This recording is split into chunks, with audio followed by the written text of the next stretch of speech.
interactive facility to use when you're engaging people of all ages, and it made me think about the things that we can use in the power of social media and digital components. So I was really enthused about the program, and I won first place. Yay! Because there are some things that I really didn't even know myself.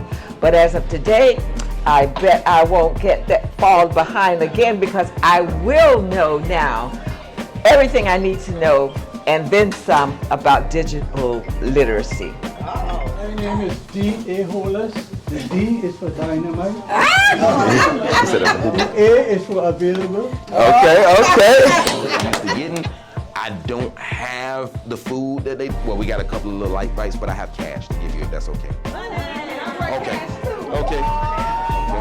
So you see how it says the game code already? So you're gonna put the Google me? Google you know it?